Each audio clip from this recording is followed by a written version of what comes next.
বাসর ঘরের 7 দিনের যমজ মেয়ে বাবুর মুখে আমার দুহাত দিয়ে দুটো ফিটার ধরে আসি। বাসর ঘর শুধু নামে, কারণ কোনো ফুল নেই। আমার সাজ নেই বললেই চলে। জামদানি লাল শাড়ি আর চুড়ি, এটাই অনেক সাজাই বাসর ঘরে। কি অদ্ভুত নিয়তি! কার সাথে আজকে থাকার কথা আর কার সাথে আসি তাও জানি না। এখন পর্যন্ত আমার স্বামীর মুখ দেখিনি। তবে হ্যাঁ, আমাকে কেউ জোর করেনি এই বিয়েটা করার জন্য। নিজে ইচ্ছে করে বিয়েতে রাজি হয়েছি। একজন আমার লাইফ থেকে চলে গিয়েই ভালোই করেছে। তা আমি আজ এতগুলো কিউটের বক্স বেবি পেয়েছি। আমাকে এখন পর্যন্ত আমার মা ভাত খাইয়ে দিছে। আর আমি কিনা দুটো বাচ্চা সামলাবো ভাবতে হাসি পাচ্ছে। আবার মন খারাপও হচ্ছে, কারণ জেদ করে মস্ত বড় লড়াইয়ে নেমেছি, জানি না কতটা সফল হতে পারবো। ইভা, তোমার সারাদিন অনেক কষ্ট হয়েছে, এখন আমি ওদের নিয়ে যাই। আমার শাশুড়ি মায়ের কথা শুনে নিজের ভাবনা থেকে বেরিয়ে চোখের ছলছল পানি মুছে বললাম, না আন্টি, ওরা আমার কাছে থাকবে। আমার কোনো অসুবিধা হবে না। কালকে থেকে না হয় তোমার কাছে থাকবে। আর তুমি আমাকে আন্টি বলবে না, মা বলবে। আচ্ছা, কিন্তু ওরা আমার কাছে থাকবে। খুব জেদি মেয়ে তো। আমার ছেলেটাকেও আমার জেদ দিয়েই নিজের করে নিও। হুম। তোমার খাবারটা রেখে যাচ্ছি, খেয়ে নিও। আপনি কি খেয়েছেন? না, এখন খাবো। আর হ্যাঁ, যত রাত হোক ওদের সামলাতে তোমার কষ্ট হলে আমাকে ডাকতে ভুলবে না। আচ্ছা। শাশুড়িমা চলে যাওয়ার পর আমি বাচ্চাদের ঠিকমতো শুয়ে দিই। তখন আমার স্বামী রুমে ঢুকে দম করে দরজা লাগিয়ে দেয়। আমি বিছানা থেকে নেমে দাঁড়িয়ে বললাম, বাচ্চারা ঘুমাচ্ছে, তাই আস্তে শব্দ করবেন। তোমার থেকে এখন আমার জ্ঞান নিতে হবে, কি করব না করব। ভুল কাজ করলে অবশ্যই সঠিক পথ দেখাবো। এই শোনো, আমার থেকে স্বামীর অধিকার আশা করো না। ভেবো না তোমার সুন্দর মুখ দেখে আমার আমার ভালোবাসার মানুষের জায়গায় তোমাকে দিতে পারবো না কোনোদিন। ভালোবাসা পাবার আশা করো না। ব্যাস, আর সিনেমার ডায়লগ দিতে হবে না। তুমি তো বড্ড বাচাল। আপনি যা বলতে চেয়েছেন তা আমি বলে দিলাম, যাতে আপনার কষ্ট কম হয়। ধ্যাত, সামনে থেকে সরো, আমি ঘুমাবো। বিছানায় আপনার জায়গা হবে না, নিচে ঘুমান। আজকে আমার বাসায় তোমার প্রথম দিন বলে কিছু বললাম না। আমার স্বামী নিজেই বিছানা করে শুয়ে পড়েছে। আমি খাটের এক কোণে বসে আছি। চোখ গেল শাশুড়ি মা খাবার রেখে দিয়েছে। আমার ক্ষুধা লেগেছে, কিন্তু উনি বোধহয় খায়নি। খাবারের প্লেট নিয়ে ওনার সামনে বসে আঙ্গুল দিয়ে হাতে খোঁচা দিয়ে বললাম, এই যে শুনেন, একটু উঠে বসেন। মহা জ্বালা তো। কিছু খেয়েছেন? না, খাবো না। খাবো না বললেই তো হবে না, খেয়ে নিন। বলছি তো খাবো। আর কিছু বলার আগে আমি ওনার মুখে ভাতের লোকমা দিলাম। আর একটা কথাও বলবেন না, চুপচাপ খেয়ে নেন। বাধ্য ছেলের মতো উনি খেয়ে নিল। পেটে ক্ষুধা তার রাগটা কাজে লাগাতে পারেনি। আমিও একটি খেয়ে বিছানায় গা এলিয়ে দিলাম। উনি একটু রোগী প্রকৃতির মানুষ, কিন্তু বেশ ভালো সেটা বুঝেছি। বউকে অনেক ভালোবাসত, নয়তো নতুন সদ্য বিয়ে করা বইয়ের দিকে ঠিকমতো তাকালেনও না। প্রথম ভালোবাসা ভোলা যায় না ঠিক, কিন্তু নতুন করে জীবন সাজিয়ে নেওয়া যায়। আর যারা বেইমানি করে তাদের কথা আলাদা। সে একদিন বলেছিল আমি তার প্রথম ও শেষ ভালোবাসা, কিন্তু আজ তার বুকে অন্য কেউ। আমার কাছে সে এখন দীর্ঘশ্বাস, আর বাচ্চারা আমার নতুন জগৎ। ঘুমে চোখটা লেগে আসে, তখন কান্নার শব্দ পেয়ে তাড়াতাড়ি তলের মধ্যে ফিটার মোড়ানো ছিল সেটা বের করে বাচ্চাদের মুখে ধরি। আর এক নিমিষে কান্না বন্ধ হলো। ওদের খাইয়ে আমি ঘুমালাম। সকালে আমি উঠে ওনাকে ডাক দিলাম, কিন্তু কোনো সাড়া শব্দ নেই। আস্তে করে ধাক্কা দিলাম, সাথে সাথে উনি আমার হাত ধরে বলছে, সকালবেলা তোমার মিষ্টি কণ্ঠে না আমার ঘুম ভাঙে না, ছাড়ুন। আপনি ভুল করছেন। না, তুমি আমার কাছে শুয়ে থাকবে। পাশে একটা পানির গ্লাস রাখা ছিল। গ্লাসের মধ্যে আঙ্গুল ডুবিয়ে ওনার মুখে পানি ছিটিয়ে দিলাম। উনি লাফে উঠে বসে আমার দিকে এক নজর তাকিয়ে ওয়াশরুমে চলে গেল। ভেবেছিলাম বকাবকি করবে, কিন্তু না, চুপচাপ চলে গেল। পুরনো অভ্যেস ছিল, তা মনে গেঁথে রয়েছে। ইভা, ড্রয়িং রুমে এসে দেখো তোমার বোন এসেছে। শাশুড়ি মায়ের ডাক শুনে আমি বাচ্চাদের কোলে নিয়ে ড্রয়িং রুমে গিয়ে দেখলাম এ তো আমার প্রাক্তনের বউ। আপু, তুই শেষ পর্যন্ত 2 সন্তানের বাবা, তাকে বিয়ে করলি? দেশে কি ছেলের অভাব ছিল নাকি? আমি কারো সংসার ভেঙে বিয়ে করিনি। আর 2 সন্তান আছে তাতে কি হয়েছে? কত লোক আছে সন্তানের জন্য হাহাকার করে। সেক্ষেত্রে আমার ভাগ্য অনেক ভালো। সৎমা কখনো আপন হয় না। আমাকে নিয়ে তোকে এত ভাবতে হবে না। আমার সম্পর্ক ভেঙে গেছে, তখন কিছু করতে পারিনি। তবে এখন আমার সংসারে এসেও কেউ কুটকাচালি করলে সহ্য করব না। আপু, তুই আমাকে অপমান করছিস, কিন্তু তুই আমার শ্বশুর বাড়িতে এসে আমার স্বামীকে অপমান করবি, আমার সন্তানদের অপমান করবি, তা হবে না। তুই অনেক পাল্টে গেছিস। ভেবেছিলাম তোর বাড়িতে দুদিন থাকবো, কিন্তু তা হবে না। আমার বাড়িতে কেন থাকবি? তোর শ্বশুরবাড়ি চলে যা। তারা আমাদের এখনও মেনে নেয়নি। 15 দিন ধরে কয়েক জায়গায় ঘুরেছি। তুই আমাদের থাকতে দিয়ে আমার বাবা মাকে বুঝিয়ে বলবি আমাদের মেনে নিতে। প্লিজ আবু, এতটুকু কর। তোরা বিয়ে করার সময় কি আমাকে জানিয়ে বিয়ে করেছিলি যে এখন আমাকে এসবের মধ্যে টানছিস? আপু, তুই আমাদের একমাত্র ভরসা। তোর কথা সবাই শুনে, তাই তুই আমার বাবা মার সাথে কথা বললেই তারা মেনে নিবে। আপু, আমাকে ফিরিয়ে দিস না।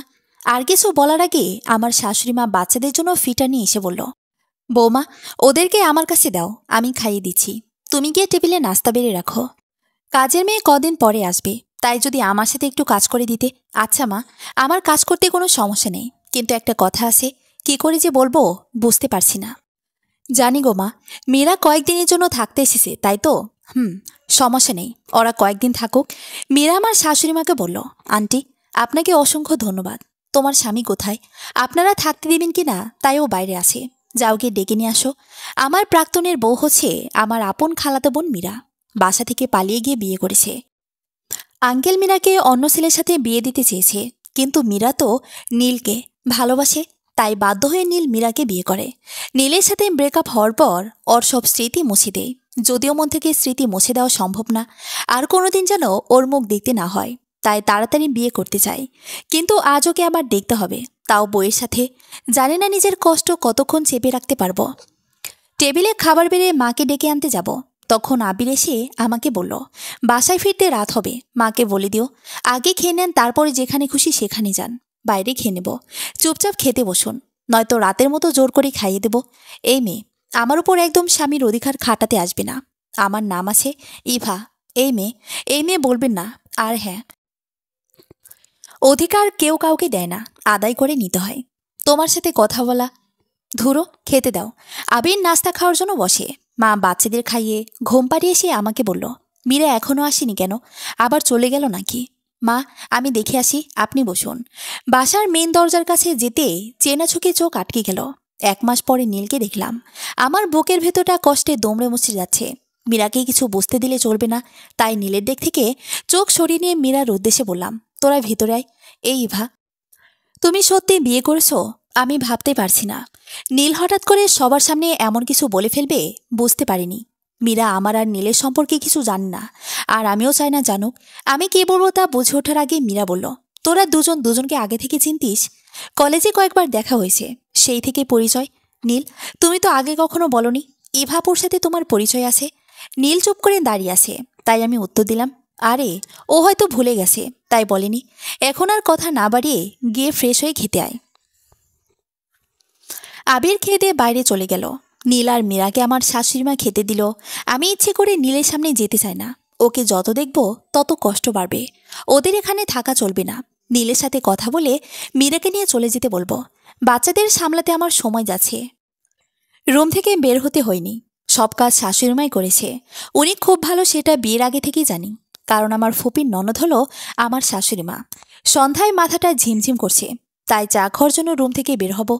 তখনই শাশুড়িমা চা দিয়ে গেল আর বাচ্চাদের তার কাছে নিয়ে গেল। এই সুযোগে একটু ঘুমের দেশে যায়। বিছানায় শুতে দরজায় ঠক ঠক শব্দ পেয়ে উঠে বসি। আসতে পারি? নীল, তুমি এখন আমার ভালোবাসার মানুষ না, আমার বোনের স্বামী। আর আমিও অন্যজনের বউ। পুরনো কথা ভুলে আমার সংসার নতুনভাবে সাজাতে চাই। তুমি বিশ্বাস করো, আমি তোমার শ্বশুরবাড়ি আসতে চাইনি, মীরা জোর করে এনেছে। মীরা আমাদের সম্পর্কের কথা কিছু জানে না, কোনোদিন যেন জানতে না পারে, সেদিকে তোমারও লক্ষ্য রেখে চলতে হবে। আমি জানি তোমার সাথে অন্যায় করেছি, আর মীরাকে কিছু না বললেও অন্যায় হবে। আগে মীরাকে কিছু বলতে পারোনি, আর এখন বলে কি হবে? তার থেকে নতুন জীবন সুখময় করো। ইভা, তুমি আমাকে ক্ষমা করে দাও। তুমি ক্ষমা না করলে মরেও শান্তি পাবো না।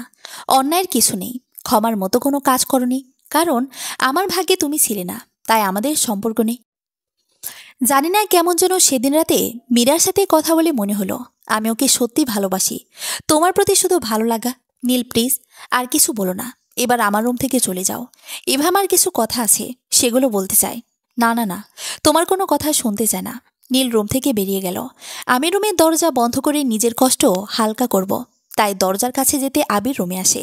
নীলের সাথে কথা বলার সময় আমার চোখে পানি জলজল করছিল। আবির আবার আমাদের সম্পর্কের কথা বুঝে যাবে না তো? না, বুঝতে দিলে চলবে না। আমি তাই রুম থেকে বেরিয়ে যেতে লাগলাম, তখন আবির বলে উঠল, আমার কষ্টের মাঝে তোমার কষ্ট দেখতে ভালো লাগবে না। আমার না হয় ক্ষমতা ছিল না প্রিয় মানুষকে ধরে রাখার, তবে চেষ্টার কোনো ত্রুটি রাখিনি। কিন্তু তুমি তো চাইলে প্রিয় মানুষকে নিজের করতে পারতে। আবির এখন আমার স্বামী। আমার অতীত তার জানা উচিত। মানুষটাকে মিথ্যে বলতে পারবো না, তাই জবাব দিলাম, ভাগ্যে ছিল না তাই ধরে রাখতে পারিনি। কেন? তাকে কি ভালোবাসতে না যে ধরে রাখার ক্ষমতা নেই? দেহের মৃত্যু আর কার প্রতি মনের মৃত্যু দুটো আলাদা। তুমি তো বলো অধিকার খাটাতে হয়, কেউ কাউকে অধিকার দেয় না, আদায় করে নিতে হয়। ধুর, যা হয়েছে ভালোই হয়েছে, নয়তো এত কিউট বেবি পেতাম নাকি। সৎমা আপন হয় না নিশ্চয়ই, জানো। চেষ্টা করে দেখি আপন হয় কিনা। করো। এখন পর্যন্ত বেবিদের নাম রাখা হয়নি, সেদিকে আপনার কোনো খেয়াল আছে? ঐশী জানতো যমজ মেয়ে হবে তখনই ওর নাম ঠিক করে রেখেছিল। ওর মৃত্যুতে বাচ্চাদের নামের কথা ভুলে গিয়েছি। তুমি মনে করে ভালোই করেছো। ওদের নাম মিশনি তিশনি হবে। খুব সুন্দর নাম তো। আপুর চয়েস আছে, যেমন সুন্দর স্বামী তেমন সুন্দর বেবি আর ওদের নাম। এই মেয়ে, আমি সেই কখন থেকে এসে বসে আছি জানো না? আমি বাসায় এসে চা খাই। বাসায় নতুন এসেছি, তাহলে জানবো কিভাবে? এত কথা না বলে যাও গে চা নিয়ে আসো। যা বাবা, হঠাৎ করে রেগে গেল কেন বুঝলাম না। একটু ভালো করে কথা বললে কি হয়? কথা না বাড়িয়ে রান্নাঘরে গিয়ে চা বানিয়ে ওনাকে দিয়ে রুম থেকে চলে গেলাম শাশুড়ি মায়ের রুমে। মা, হ্যাঁ বৌমা আসো। ঐশী আপু বাচ্চাদের নাম ঠিক রেখেছিল, মিশনি তিশনি। এটা বলতে এসেছি। খুব ভালো। মেয়েটা অকালে চলে যাবে বুঝতে পারিনি। আপু ঠিক কি হয়েছিল? ডেলিভারি ডেটের আগে হঠাৎ করে প্রসব ব্যথা শুরু হয়, তারপর হসপিটালে নিতেই নর্মালে বাচ্চা হয়, কিন্তু অনেক ব্লাড যায়। ডাক্তার বলে তাড়াতাড়ি এবি নেগেটিভ ব্লাড দিতে হবে। কোথাও এবি নেগেটিভ ব্লাড পাওয়া যায় না। শেষেও আমাদের ছেড়ে চলে গেল। কথাগুলো বলে শাশুড়িমা কেঁদে দেয়। তাকে কি বলে সান্ত্বনা দিব সে ভাষা আমার নেই। শাশুড়িমা কেঁদে কেঁদে আমার হাত ধরে বলল, তুমি বাচ্চাদের সৎমা না আপন মা হয়ে থেকো, কখনো যেন ওরা মায়ের অভাব বুঝতে না পারে। মা, আপনি কিছু চিন্তা করবেন না, আমি ওদের মা। পেটে ধরিনি তাতে কি মা হওয়া যায় না? জানেন মা, আমি আপনার ছেলেকে বিয়ে করেছি শুধু পাত্র এই বাচ্চা দুটির কথা শুনে। তুমি খুব ভালো। দ্বিতীয়বার আমার ঘরে এত ভালো বউ আসবে ভাবতে পারিনি। মা, আমি ওদের নিয়ে যাই। আচ্ছা। বাচ্চাদের আমার রুমে এনে শুয়ে দিয়েছি। তারপর খালাম্মাকে কল দিয়ে বলেছি কালকে সকালে যেন আমাদের বাসায় আসে। রাতে খাবার টেবিলে নীলকে মীরার সাথে দেখে আমার খুব কষ্ট হচ্ছিল, তাই না খেয়ে রুমে আসি। আবির খেয়ে দিয়ে রুমে এসে নিচে বিছানা করে ঘুমানোর জন্য আমি ওনাকে বললাম, আজকে আপনি বাচ্চাদের কাছে ঘুমান, আমি নিচে ঘুমাবো। তার কোনো দরকার নেই, তাহলে নিচে বিছানা করতে হবে না, খাটে 4 জন ঘুমানো যাবে। আবিরের নিচে ঘুমাতে অসুবিধা হচ্ছে, তাই কথা না বাড়িয়ে খাটের এক কোণায় শুয়ে পড়ে। তেশনি কান্না করছে, ওকে কোলে নিয়ে রুমের মধ্যে হাঁটছি। তখন আবির বলল, চোখের সামনে প্রাক্তনকে তার বইয়ের সাথে দেখতে তোমার বুঝি খুব কষ্ট হচ্ছে? চোখের সামনে প্রাক্তনকে তার বইয়ের সাথে দেখলে অবশ্যই কষ্ট হয়। কথাটা আবির ভুল বলেনি, তবে উনি কি করে নিশ্চিত হচ্ছে নীলের সাথে সম্পর্ক ছিল? আমি বুঝি প্রিয় মানুষকে হারানোর মতো কষ্ট, তাই তোমার কষ্ট কিছুটা দূর করার জন্য তাকে চোখের সামনে থেকে সরিয়ে দেওয়ার ব্যবস্থা করেছি। তেশনি ঘুমিয়ে গেছে, ওকে শুয়ে দিয়ে আবিরকে জবাব দিলাম, আপনি কি করে জানেন নীলের সাথে আমার সম্পর্কের কথা? আর কি ব্যবস্থা করেছেন? স্বামীর কাছে অতি সহজে প্রাক্তন ছিল, সেটা মেয়েরা স্বীকার করে না, তুমি করলে কেন? আমি তো বলিনি যে নীল আমার প্রাক্তন ছিল। আরও যে আপনি বললেন আপনি আমার স্বামী, তাই স্বীকার করতে পারি। ও আচ্ছা, তবে শোনো, শেষবারের মতো আমি আর ঐশী 3 মাস আগে রেস্টুরেন্টে গিয়েছিলাম। সেখানে তুমি নীলের সাথে ছিলে, তখন দেখেছি। এক দেখাতে আমার মনে রেখেছেন। নীল তোমার মুখের উপর ফুলের তোড়া ছুঁড়ে না মারলে সেদিনে তোমার অসহায় মুখটা মনে থাকতো না। কষ্ট লাগতে দেয়ালে টিকে কাত হলাম, যাতে আমার কষ্টের সাক্ষী কেউ না থাকে। নীলের সাথে সম্পর্ক ছিল 1 বছরের, যদি 1 বছর হওয়ার আগে থেকে নীল আমাকে এড়িয়ে চলেছে। 3 মাস আগে আমাদের সম্পর্কের 1 বছর ছিল। সেদিন রেস্টুরেন্টে নীল আর আমি বসে আছি। নীল আসার পর থেকে ফোন নিয়ে ব্যস্ত। আমি কোনো কথা বলে হ্যাঁ বলে যাচ্ছে, তারপর জোর করে ওর হাত থেকে ফোনটা টেনে নিতে। ওর কোন অধিকারে আমার ফোনটা নিল জানো না? কারো পার্সোনাল জিনিসে হাত দিতে নেই। ফোনে কি এমন কাজ করছি যে আমি দেখতে পারবো না? সব কথা তোমার জানার দরকার নেই। আর হ্যাঁ, তোমার সাথে সম্পর্ক সামনের দিকে আগানো যাবে না। কেন? তুমি কি আমাকে ভালোবাসো না? আমি বিদেশে চলে যাচ্ছি। নীলের ফোনে কল আসার রেস্টুরেন্ট থেকে বের হয়ে যাবে, তখন ওর হাতটা ধরে ফুলের তোড়া দিয়েছিলাম, কিন্তু ও অনেক লোকের সামনে আমাকে অপমান করে চলে যায়। আজকে কথাগুলো মনে পড়ে আবার কষ্ট হচ্ছে। কিছুক্ষণ কেঁদে নিজের কষ্ট হালকা করলাম। সকালে ঘুম থেকে উঠে শাশুড়ি মায়ের সাথে সকালে নাস্তা বানাতে তাকে সাহায্য করছি। তখন বাচ্চার কান্নার শব্দ শুনে রুমে আসতেই এতক্ষণ সময় লাগে? কানে শুনতে পারো না নাকি যে ও কাঁদছে? আমি কাজ করতেছিলাম। কি যে কাজ করো জানা আছে? বাচ্চা সামলাতে পারে না, আবার বড় বড় কথা। ওনার কথার উত্তর না দিয়ে মিষ্টিকে কোলে নিয়ে নিলাম, সাথে সাথে ওর কান্না বন্ধ হলো। এই মেয়ে, তুমি নিজেকে খুব চালাক মনে করো, হ্যাঁ? মিষ্টিকে কোলে নিয়ে চলে গেলে একটু পর তিশনি কাঁদবে, তাতে আমার ঘুম হবে না, তাই তেশনিকে রেখে যাচ্ছে। না মানে ও তো ঘুমাচ্ছে। ও ঘুমাচ্ছে বলে কি ওকে দেখতে হবে না? যদি আমার মেয়েদের দায়িত্ব নিতে না পারো তাহলে বাড়ি থেকে বিদায় হও। সৎমা আজ পর্যন্ত ভালো হয়নি, আর তো এই যুগে উনি আসছে যত সব। মিশনি তিশনিকে নিয়ে কলিনের রুম থেকে বেরিয়ে গেলাম। সকাল সকাল ওনার খারাপ ব্যবহার, আবার নীলের মুখ দেখা মনে হয় আমার কলিজায় কেউ যেন ছুরি ধরে আছে। মীরা ঘুম থেকে উঠে আমার কাছে এসে চোখ পানি দেখে বলল, আপু তুই কান্না করেছিস কেন? আরে না, চোখে কি যেন পড়েছে। মিথ্যে বলছিস? আবির ভাইয়া তোকে কিছু বলেছে তাই তো? কেন শুধু শুধু এই বিয়েটা করলি?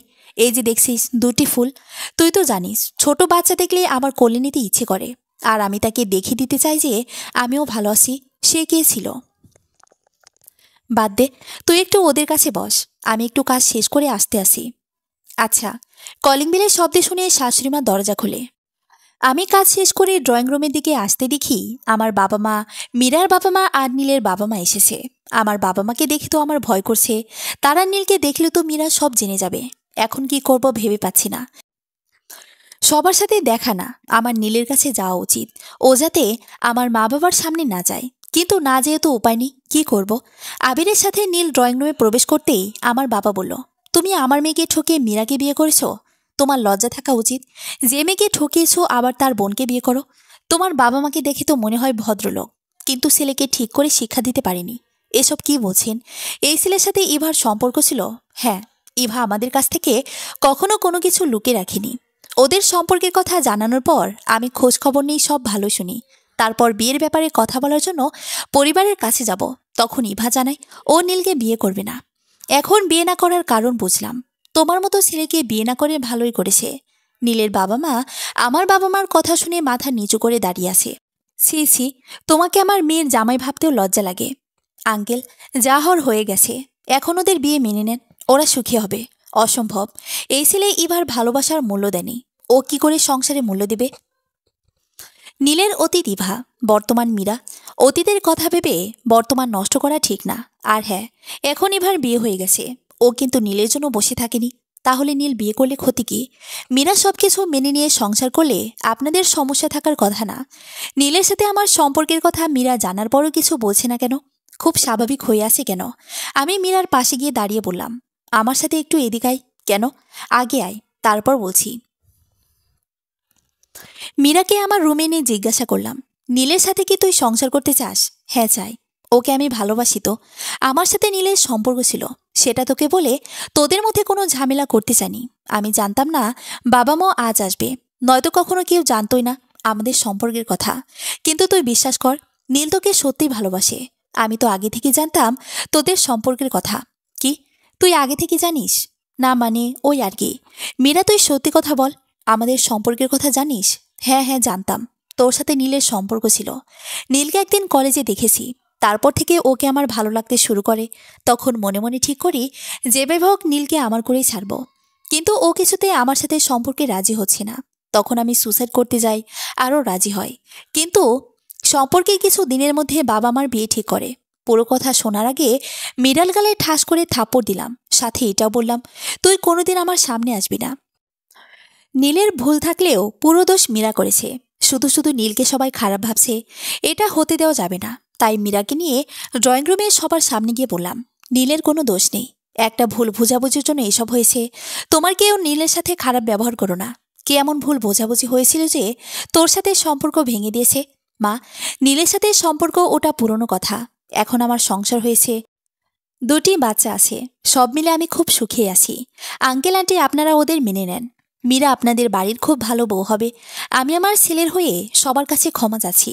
ও যে দোষ করেছে, ব্যাস, আর কিছু বলতে হবে না। কারো কোনো দোষ নেই, সব ভাগ্যের দোষ। আচ্ছা, তোর কথা মেনে নিয়ে ওদের বিয়ে মেনে নিলাম, সবাই চলে যাচ্ছে। তখন নীল আমাকে ডেকেছিল, কিন্তু আমি কথা না বলে নিজের রুমে এসে খুব কাঁদলাম। কেন মীরা আমার ভালোবাসার মানুষকে কেড়ে নিল?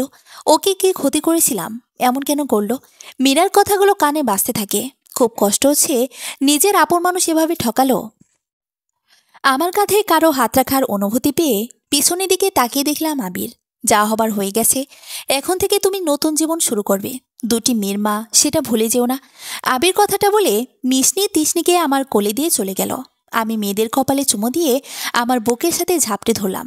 একটার পর একটা সিগারেট টেনে কি নিজেকে মহাপুরুষ মনে করেন? ঘরে দুটি বাচ্চা আছে, সেদিকে কোনো খেয়াল নেই। আবির বারান্দায় দাঁড়িয়ে সিগারেট টেনে যাচ্ছে। আমার কথা শুনে পিছনে ঘুরে তাকাতে ওর হাত থেকে সিগারেট ফেলে দিলাম। তুমি এটা কি করলে? এখন এত রাতে সিগারেট কোথায় পাবো? আর মাত্র একটা সিগারেট আছে। যা করেছি বেশ করেছি, এখন রুমে গিয়ে ঘুমান। মুডটাই খারাপ করে দিল। আপনার মুড ভালো থাকে নাকি? সবসময় তো গোমরা মুখ নিয়ে ঘুরে বেড়ান। যত সিগারেটের ধোঁয়া উড়িয়ে ঐশীকে ভুলে থাকি ততক্ষণ আমার ভালো লাগে। সত্যি কি ভুলে থাকা যায়? সারাদিনে ভুলে থাকলেও দিন শেষে তাকে মনে পড়বেই। কেন এমন হয়? নিয়তির খেলা। বড্ড নিষ্ঠুর নিয়তি। আপনজনকেও চিনিয়ে দেয়। শুনো, বলেন। চিঠিটা পড়ো। মুখে বললেই তো পারেন, আবার চিঠি লেখার কি দরকার ছিল? বেশি কথা বলো না। বারান্দা লাইট অন করে চেয়ারে বসে চিঠিটা পড়া শুরু করলাম। ইভা, আমি জানি না কি করে বললে তুমি আমাকে ক্ষমা করবে। তবুও প্রথমে বলছি, আমাকে ক্ষমা করে দিও। আমি চেয়েছিলাম তোমাকে মীরার ব্যাপারে বলতে, কিন্তু অনেক দেরি হয়ে যায়। তোমাকে ভালোবাসি না ভালো লাগা ছিল সেটা মীরা আমাকে বারবার বুঝিয়েছে। তবে আমি তোমাকে ভালোবাসি মীরাকে বিয়ে করার পর বুঝেছি, এবং মীরা তোমার খালাতো বোন সেটা বিয়ের পরেই জেনেছি। মীরা তোমার মতো করে আমাকে বুঝতে পারে না, তোমার মতো কোনোদিন ভালোবাসতেও পারবে না। তুমি বিশ্বাস করো, মীরাকে ইচ্ছে করে বিয়ে করিনি। সারা দিন রাত আমাকে কল করে আমার মাথা পাগল করে দিয়েছে। তোমাকে দেখে আমার কষ্ট হয় অনেক বেশি। দুটি দিন তোমার বাসায় আমার যে কতটা কষ্ট হয়েছে তা তোমাকে বলে বোঝাতে পারবো না। তোমাকে আর কিছু বলার ভাষা নেই আমার। শুধু বলবো, তুমি আমার মতো বেইমানের জন্য কষ্ট পেও না। নিজের সংসার নিয়ে ভালো থাকো। চিঠিটা পড়তে আমার চোখ থেকে টপটপ করে পানি পড়ছে। চিৎকার করে কাঁদতে ইচ্ছে করছে। কেন আমার সাথে এমন হলো? কখনো কারো ক্ষতি করিনি, তাহলে আমার মনে ক্ষত বিক্ষত করলো কেন? আবির আর একটা সিগারেট খাচ্ছে, সেটা আমার হাতে এনে মুখে দিলাম। সিগারেট একটা টান দিতে কাশতে কাশতে আমার দম বন্ধ হয়ে আসলো। ইভা, তুমি কি পাগল হলে? জানো না সিগারেট কত ক্ষতিকর? আপনিও তো খান, আপনার কিছু হয় না। আমি আর তুমি এক না, কষ্টগুলো কিছুটা এক। আবির আমার হাত ধরে রুমে নিয়ে বলল, আমাদের সব কষ্ট ভুলে দেবে দুটি ফুল। আমি তো ভুলেই গিয়েছিলাম আমি মা। সন্তানদের জন্য মায়েদের সব কষ্ট ভুলে থাকতে হয়। আমি আর কারো জন্য কষ্ট পাবো না। চোখের পানি মুছে রান্নাঘরে গিয়ে দুধ হালকা গরম করে ফিটারে ভরে রুমে আসতে আবির আমাকে দেখে আসে। আপনি হাসছেন কেন? রাত 2টো বাজে, এখন ওদের জন্য দুধ গরম করে এনেছো? কিন্তু ওরা তো ঘুমাচ্ছে। ওদের ক্ষুধা লেগেছে, মায়েরা জানে কখন সন্তানের খিদে পায়, বুঝছেন? এতে হাসি পাওয়ার কিছু হয়নি। তাই বুঝি? দেখি ওদের ক্ষুধা লেগেছে নাকি। নিষ্ণে তৃষ্ণের মুখের ফিটার ধরতে ওরা দিব্যি দুধ খাচ্ছে। আবির ভ্রুকুচকে তাকিয়ে আছে। আমি ওনাকে বললাম, দেখলেন তো, মায়েরা বুঝতে পারে কখন সন্তানের খিদে পায়। সাথে এটাও বুঝলাম যে তুমি অনেক ভালো। আচ্ছা, আপনি ঘুমান, সকালে অফিসে যেতে হবে। বাচ্চাদের খাইয়ে দিয়ে আমিও ঘুমালাম। রাতে প্রচণ্ড গরম লেগেছে, অস্বস্তি লাগছে, তাই সকাল সকাল গোসল করেছি। ড্রেসিং টেবিলের সামনে দাঁড়িয়ে শাড়ির কুচি ঠিক করি। তখন আবির ফ্রেশ হয়ে রুমে এসে আমাকে দেখা মাত্রই গালে ঠাস করে থাপ্পড় লাগিয়ে দিয়ে শাড়ির আঁচল ঘাট থেকে ফেলে দিল। আমার উপর স্বামীর অধিকার দেখাবে না, এবং আমার রুমের কোনো কিছুতে আমার অনুমতি ছাড়া হাত দিবে না, সেটা বিয়ের প্রথম দিন বলে দিয়েছি। তাহলে কোন সাহসে এ শাড়ি পরেছ? না মানে কি? হ্যাঁ, তোমাকে বিয়ে করছি আমার মেয়েদের মায়ের স্নেহ ভালোবাসা দিয়ে বড় করতে, দামি শাড়ি পরে সেজেগুজে বসে থাকার জন্য না। আমার কথাটা শুনেন। তোমার কি কথা শুনবো? ঐশীর সাথে আমার 5 বছরের সম্পর্ক, সেখানে তুমি এসে ওকে ভুলে দিতে পারবে না। আর কোনোদিন যেন দেখি না ঐশীর শাড়ি গয়না পরতে। আমি জানতাম না এটা ঐশী আপুর শাড়ি। জানো না মানে কি? মিথ্যে বলার জায়গা পাও না। আলমারিতে আমার আর ঐশীর জামা কাপড় ছাড়া আর কারো জামা নেই। সত্যি বলছি, বিয়ের সময় কয়টা শাড়ি দিয়েছেন, সেগুলো ওয়ার্ড্রপের ভিতরে রেখেছি। সেখান থেকে এই শাড়িটা নিয়েছি। আলমারি থেকে শাড়ি বের করিনি আমি। ভেবেছি এটাও হয়তো আপনি দিয়েছেন। বিয়ের পর বাবার বাড়িতে যাওয়া হয়নি, তাই আমার কোনো জিনিস নিয়ে আসতে পারিনি। নয়তো ওই শাড়ি পরতে হতো না। মায়ের থেকে শাড়ি নিতে পারোনি, মা ঘুমাচ্ছিল, আর বৃষ্টিতে শাড়ি শুকায়নি। যত সব। ঐশী আপুর শাড়ি পরে নিজেকে অপরাধী মনে হচ্ছে আমার জন্য। উনি আজকে আবার কষ্ট পেল। হয়তো বিশ্বাস করেনি যে আমি জেনে বুঝি শাড়ি পরিনি। ভাগ্য এতটাই খারাপ যে কখনো ভালোবাসা পেতে পারবো না। নিজের কষ্ট নিজের মধ্যে রেখে মাকে কল দিলাম। হ্যালো মা। হ্যাঁ, কি হয়েছে তোর? কিছু না। তুমি কাউকে দিয়ে আজকে এখনই আমার সব জিনিস পাঠিয়ে দাও। আচ্ছা, কিন্তু তোর কি হয়েছে? কণ্ঠ কেমন যেন লাগছে। মা, কিছু হয়নি। বাসার সবাই ভালো আছে? হ্যাঁ। এখন রাখছি, পরে কথা হবে। মায়ের সাথে বেশি কথা বলে নিজের কষ্ট চেপে রাখতে পারতাম না। মা ঠিক বুঝে গেছে আমার কষ্ট হচ্ছে। আমার চোখের পানি দেখে তৃষ্ণেও কেঁদে দিল। ওর কান্না দেখে আমি চোখ মুছে কোলে নিলাম। আমার সোনা মা কাঁদে না। দেখো, তোমার মা হাসছে। তুমি আমার ভালো মেয়ে তো, হাসো। তৃষ্ণির সাথে কথা বলতে বলতে মিষ্টি ঘুম থেকে উঠে গেছে। বাচ্চাদের শাশুড়ি মায়ের কাছে দিয়ে দুধ গরম করে ওদের খাইয়ে দিতে দিতে মা আমার সব জিনিস পাঠিয়ে দিয়েছে। ঐশী আপুর শাড়ি চেঞ্জ করে নিজের 3 পিস পরে নিয়েছি। আবির সকালে না খেয়ে অফিসে চলে গেছে, হয়তো সারাদিনে রাগ করে কিছু খায়নি। আমার ভুলের জন্য উনি শাস্তি পাচ্ছে, তাই আমি না খেয়ে আছি। সারাদিন রুমে ভালো লাগছে না। সন্ধ্যায় বাচ্চাদের নিয়ে মায়ের রুমে তার সাথে বসে গল্প করছি। মা, ও মা, কোথায় তুমি? সন্ধ্যাবেলা কি এ বাড়িতে ডাকাত পড়েছে যে তুই চিল্লাপাল্লা শুরু করেছিস? বাসাটা পুরো ফাঁকা ফাঁকা লাগছে কেন? আর সবাই কোথায়? আমার রুমে আছে, চল। মায়ের রুমে আবির আমাকে দেখে বিছানার উপর অনেকগুলো শপিং ব্যাগ রেখে বলল, ব্যাগে কয়েকটা ড্রেস আছে, সেগুলো দেখে নাও, চয়েস হয় কিনা, নয়তো চেঞ্জ করে আনবো। মা আপনার ছেলেকে বলে দেন আমার ড্রেস লাগবে না। তোরা তোদের রুমে গিয়ে যত ইচ্ছে ঝগড়া কর, আমার রুম থেকে এখন যা। মা, আমি আপনার কাছে ঘুমাবো। আমার কথাটা শুনে আবির বাচ্চাদের কোলে করে নিয়ে নিজের রুমে চলে গেল। অমনি আমার মেয়েদের কান্না শুরু হলো। শাশুড়ি মা মুচকি এসে শপিং ব্যাগগুলো আমার হাতে ধরিয়ে দিয়ে রুমে পাঠিয়ে দিল। সকালে আমাকে রাগ দেখিয়ে থাপ্পড় পর্যন্ত মেরেছে, তাই আমিও এখন একটু রাগ দেখাবো। শপিং ব্যাগগুলো বিছানার উপর ছুরি মেরে আবিরকে বললাম, দামি শাড়ি পরে সেজেগুজে বসে থাকার কোনো ইচ্ছে নেই। আমার অনুমতি ছাড়া আমার জন্য কোনো জিনিস কখনো আনবেন না। আমার সাথে রেগে কথা বলবে না। আপনার সাথে কথাই বলবো না, তাহলে হবে তো? বেশি বুঝবে না। কথা বললেও দোষ, আবার কথা না বললেও দোষ। হ্যাঁ, কথা না, খাবার বারো যাও। কথার উত্তর না। রুমে বেরিয়ে গিয়ে টেবিলে খাবার বেড়ে রেখে আবার রুমে চলে আসি। একটু পর দেখি আবির রুমে 1 প্লেট খাবার নিয়ে এসেছে। খেয়ে নাও। খাবো না। আমাকে দিয়ে বেশি কথা বলিও না। আপনাকে তো বলিনি আমার সাথে কথা বলতে। বুঝেছি, কথা বলে কথা হবে না। উনি এক হাত দিয়ে আমার গাল চেপে ধরে আর এক হাত দিয়ে মুখে খাবার দিল। চুপচাপ খেয়ে নাও, কথা বললে সারা রাত বারান্দায় দাঁড় করে রাখবো। আমি কথা না বলে খেয়ে নিলাম। বিছানায় শুয়ে আছি, তখন আবির বলল, সকালে খারাপ ব্যবহারের জন্য সরি। ঠিক আছে, কিন্তু আপনার দেওয়া কোনো জিনিস আমি নিব না। কেন কেন? আমি সরি বললাম তো। যেদিন আপনি নিজে থেকে ভালোবেসে জিনিস দিবেন, আপনার উপর আমার অধিকার থাকবে, সেদিন আপনার দেওয়া জিনিসগুলো নিব। আবির আর কথা না বলে মুখ ঘুরিয়ে নিল। আমার কথাগুলো হয়তো কখনো সত্যি হবে না, তাই কোনো উত্তর দিতে পারিনি। সকালবেলা বারান্দায় বসে কানে ইয়ারফোন গুঁজে মনের সুখে গান শুনছি আর 1 মগ কফি খাচ্ছি। অনুভব করে পিছন থেকে কে যেন চুলে টানছে, তাই ঘুরে তাকাতে মিস্টার আবির রাগে মুখ নিয়ে আমার দিকে তাকিয়ে আছে। সাথে সাথে ইয়ারফোন খুলে বললাম, চুল টানছেন কেন? তোমাকে যে আমি এখনো বারান্দা থেকে নিচে ফেলে দিনি, এই তো তোমার কপাল। সাত সকালে আমি আপনার কি ক্ষতি করেছি? হ্যাঁ, কি করনি সেটা বলো। কতক্ষণ ধরে তোমাকে ডেকেছি, কোনো সারা শব্দ নেই। মহারানী এখানে বসে গান শুনছে, ডেকেছেন কেন? আমার সম্পর্কে একটা ভাই হয়, সে এসেছে। কয়েক মাস হয়তো আমাদের বাসায় থাকবে। ভালো তো, তুমি গিয়ে দরজা খুলে ভালো হতো। এখন ভালো হয়নি। সাত সকালে আমার ঘুমটা মাটি করলো। ভালো হয়েছে। আবার মা ডাকছে, আমি গেলাম। বারান্দা থেকে চলে না আসলে আজ কেমন ঝগড়া লাগতো যে আশেপাশের মানুষ এক জায়গায় জড়ো হতো। তার চেয়ে ওনার কাছ থেকে দূরত্ব বজায় রাখাই ভালো। সকালে উঠে সব রান্নাবান্নার কাজ সেরে রেখেছি।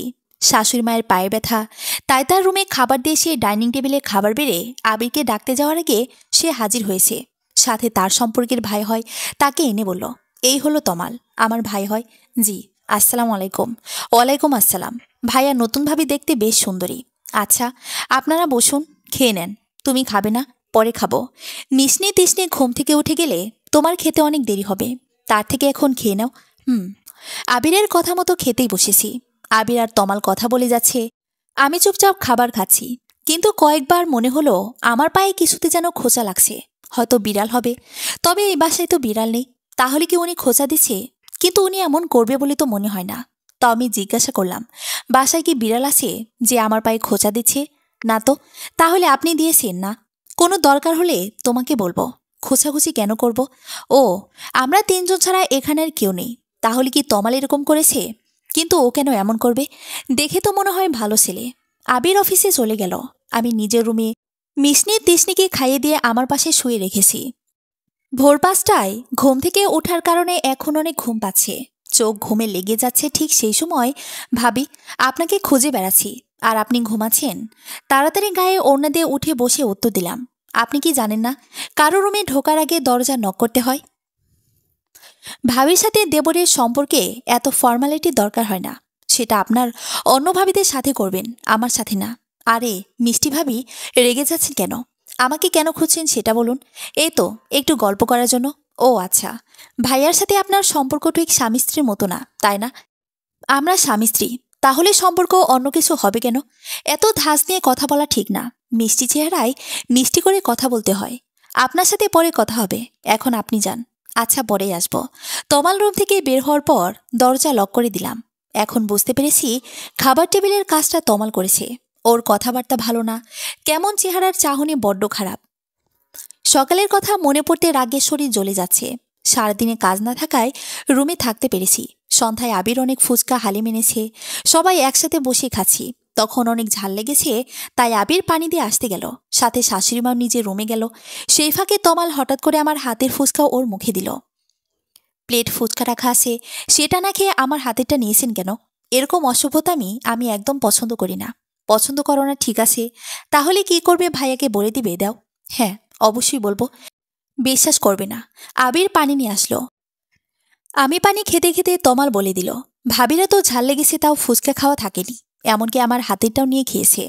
তমালের কথাটা শুনে মনে হচ্ছে ওর গালে একটা থাপড় বসিয়ে দিই, কিন্তু না, আবির ওকে ভালো ছেলে বলে জানে। অতীত ভুলে নতুন করে সংসার শুরু করেছি, তাও বিপদ আমাকে ছাড়ে না। কি করে তমালের খারাপ উদ্দেশ্য সবার সামনে প্রকাশ করব ভেবে পাচ্ছি না। আবিরকে বলতে খুব ভয় লাগছে, যদি আমাকে ভুল বোঝে। খুব অস্থির লাগছে, তাই বারান্দায় দিয়ে পায়চারি করি। বেশ কিছুক্ষণ পরে ঠিক করি আবিরকে গিয়ে সব বলে দেব। রুমে গিয়ে দেখে উনি ঘুমাচ্ছে, আর কিছু বলা হলো না। সকালে শাশুড়ি মায়ের সাথে বসে কাজ করেছি, তখন মা জিজ্ঞেস করে, তমাল ছেলেটা কেমন? শুনেছি তো ভালো। আমি ওকে আমাদের বাসায় রাখতে চাইনি, কিন্তু ওর বাবা অনেকবার বলেছে রাখতে। মা, একটা কথা বলবো? হ্যাঁ বলো। ও খুব খারাপ। তমাল যা যা করেছে সব মাকে বললাম। আমি এক্ষুনি ওর ব্যবস্থা করছি।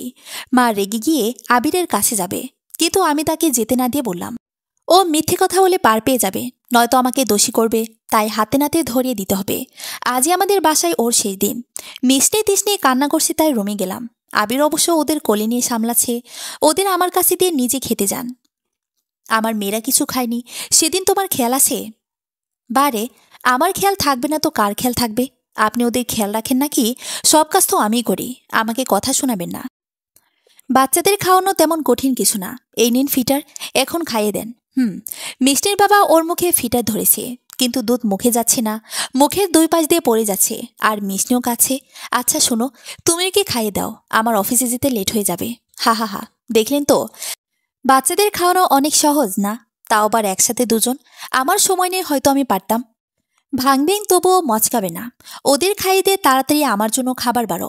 দরজায় নক করে তমাল বলল, ভাইয়া আসবো? হ্যাঁ, ভিতরে আয়। তুমি অফিসে যাবে কখন? এই তো একটু পরে। কেন? তোমার সাথে আমিও যাব। তোমার অফিসে ইন্টারভিউ আছে, ওখানে চাকরিটা হলে ভালোই হবে। কেন?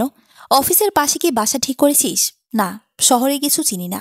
আগে তোমাদের বাসায় যদি কয়েক থেকে। হ্যাঁ, থাকতে পারিস, সমস্যা নেই। আচ্ছা। তমাল রুম থেকে চলে গেল। এতক্ষণ আমি বাচ্চাদের কোলে নিয়ে মুখ খুঁড়িয়েছিলাম। আবির রেডি হয়ে আমাকে বলল, বিয়ের পরে বাবার বাড়ি যাওনি, কালকে শুক্রবার আছে, যদি যেতে চাও নিয়ে যাব। সত্যি নিয়ে যাবেন তো? হ্যাঁ, আমি কয়েকদিন থাকবো।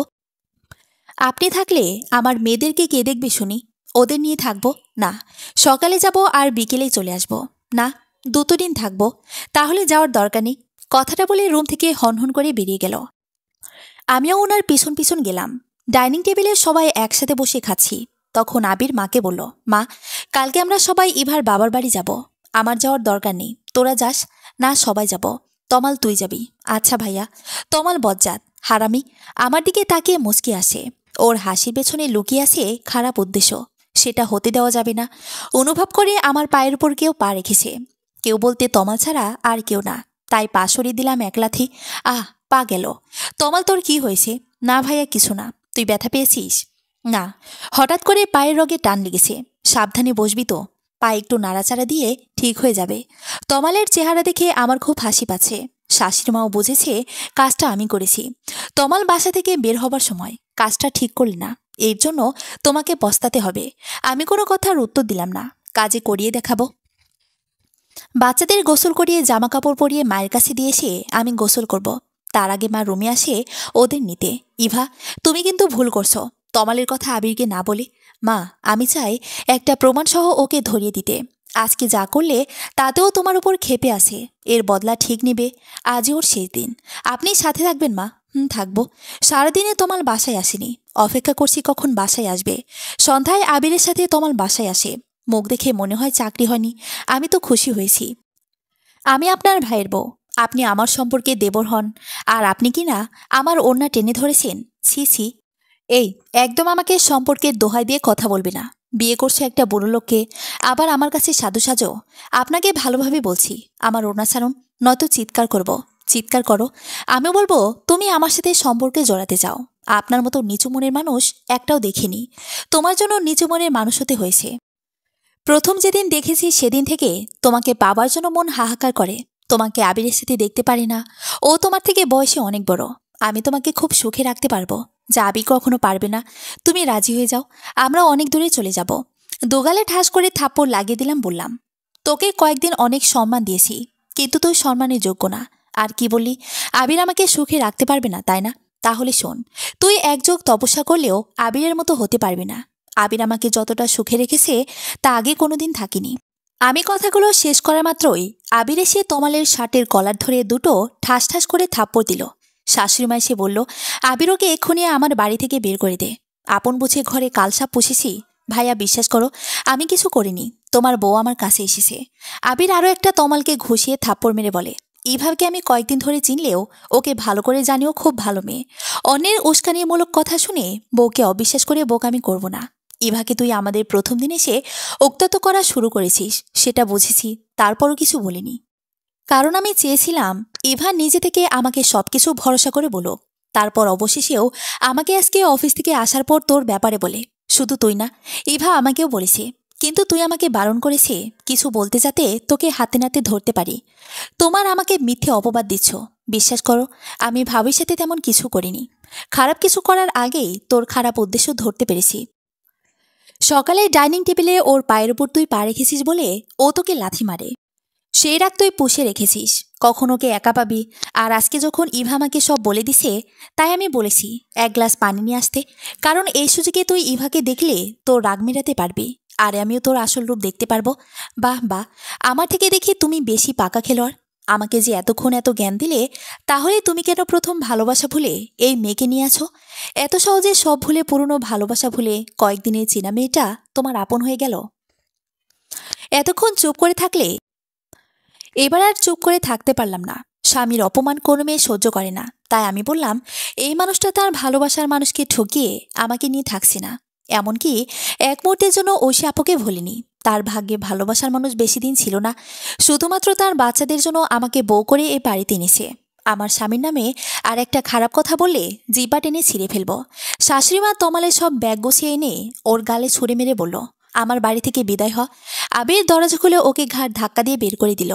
মা নিজের রুমে চলে গেল। রাতে কারো খাওয়া হলো না।